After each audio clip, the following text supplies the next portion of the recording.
আসসালামু আলাইকুম, সবাই কেমন আছেন? আশা করি ভালো আছেন। আজকে আমি আপনাদেরকে দেখাচ্ছি আমার গার্ডেনে একটু কাজ করেছিলাম, সাকুলেন্ট লাগিয়েছিলাম। আমার উইন্টারে এগুলো মরে গিয়েছিল। তো যে পাপড়িগুলি থাকে সেখান থেকে আবার যখন একটু রৌদ্র আসছে সেখান থেকে আবার বের হয়েছে চারাগুলো। আপনারা জানেন, যারা সাকুলেন্ট চিনেন, যে পাপড়ি থেকে আবার চারা বের হয়। তো আজকে আমি যে দই খেয়ে কিছু কিছু যে পট ছিল দইয়ের, ওগুলো রেখে দিয়েছিলাম। আর এমনি তো ঘরে একটু ছিল, ওগুলো আমি আজকে লাগিয়েছি। পুঁই শাকের ডাঁটা আমি ভিজিয়ে রেখেছি, এগুলা মাটিতে লাগাবো আর একটু ঠিক হলে। এ হচ্ছে আমার পেয়ার গাছটা। এখানে আজকে আমি প্রত্যেকটা চারাতে আমি আবার নতুন কম্পোস্ট দিয়েছি এবং মাটিগুলি গোড়া থেকে একটু আলগা করে দিয়েছি, যাতে টাইট হয়ে না যায়। তো মাঝে মধ্যে অবশ্যই এটা করা উচিত। আপনারা মাটিগুলো আস্তে আস্তে একটু উঠিয়ে দিবেন, আলগা করে দিবেন। গোড়ার পারলে একটু নতুন কম্পোস্ট দিবেন, চেষ্টা করবেন দিতে।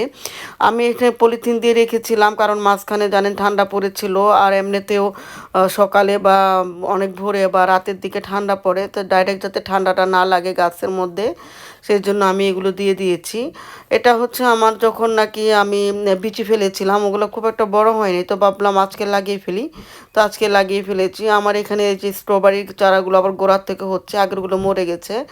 তো এখন এই যে এগুলা হচ্ছে আমার করলার এবং কুকুম্বার চারা।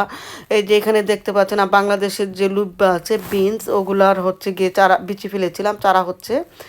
আর এখানে প্রত্যেকটার মধ্যে আমি নতুন করে কম্পোস্ট আজকে দিয়েছি, একটু একটু করে দিয়ে দিয়েছি। পানি দেইনি, কারণ এখনও বেশ রৌদ্র। দুপুরবেলা ভাবলাম সন্ধ্যার দিকে পানি দিব। তো প্রত্যেকটার মধ্যে আমি যতটুকু পেরেছি মাটি আজকে নতুন করে, যে এটাতে এইগুলোতে মাটি আবার নতুন করে দিয়েছি প্রত্যেকটাতে। এই যে বাগান বিলাসের চারাটা কিছু একটু ক্লিন করেছিলাম, পাতা টুঙ্গারে নতুন নতুন পাতা বেরোচ্ছে।